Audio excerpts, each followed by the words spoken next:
Hello everyone, I hope अलू की कहानी आपको अच्छी लगी होगी। So story world by Neha में लाइक, सब्सक्राइब एंड कमेंट जरूर करना। चलो आज चलते हैं फिर से एक नई कहानी की ओर। हाँ, अलू खो गया।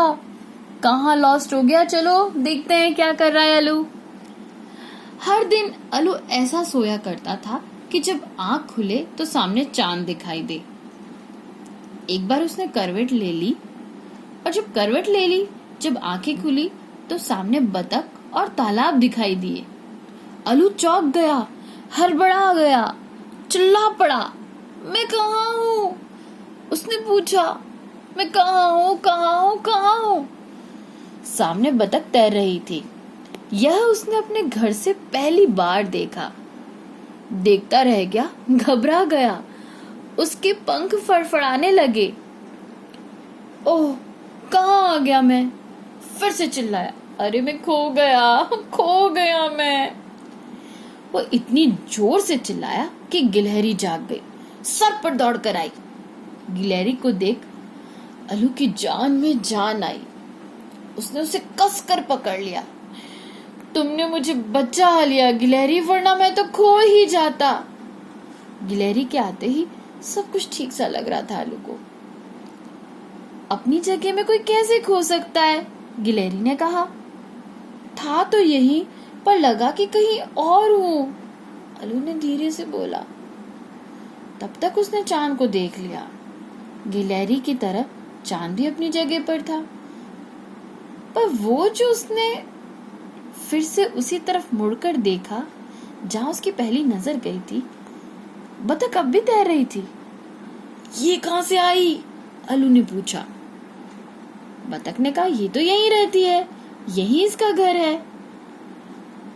अच्छा, अलू सोच में पड़ गया, पर मुझे नहीं पता था, मैंने पहले नहीं देखा। तो देखा करो चारों तरफ, गिलहरी बोली। अलू ने कहा, हाँ ठीक है।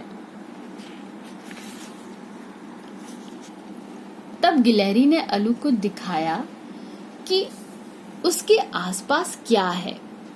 ऊपर आसमान, नीचे गोशी खरगोश का घर, एक तरफ पेड़ जिस पर था गिलहरी का घर, दूसरी तरफ तालाब, मेंढक और बतख, तीसरी तरफ गुलाब की झाड़ी और पास में बिलाव, चौथी तरफ मिट्टी का ढेर और उसके पीछे पहाड़ जहां हाथी और भालू रहा करते थे।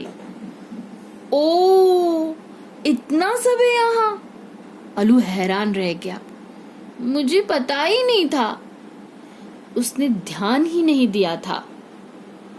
तुम कितनी होशियार हो गिलहरी, तुम्हें पूरा पता है कि हम कहाँ हैं, उसने प्यार से कहा। ठीक है, ओके, गिलहरी ने कहा। अब मैं सोने जाऊं?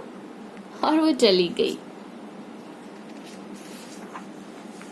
अलू चारों तरफ घूम गया और तब उसे पक्का पता चल गया कि वह कहाँ खड़ा है, उसके आसपास क्या क्या है और गिलहरी का घर किस तरफ है। रात में जब वह घूमने निकला तो बिना शोर किए हुए वहां से उड़ा, ताकि गिलहरी आराम से सो सके। वह नहीं चाहता था कि गिलहरी की नींद फिर से टूट जाए। तो दोस्तों, ध्यान रखना कि आसपास कौन रहता है, आपके घर के आसपास क्या है। ऐसा नहीं कि हर वक्त ध्यान मोबाइल और टीवी में ही हो।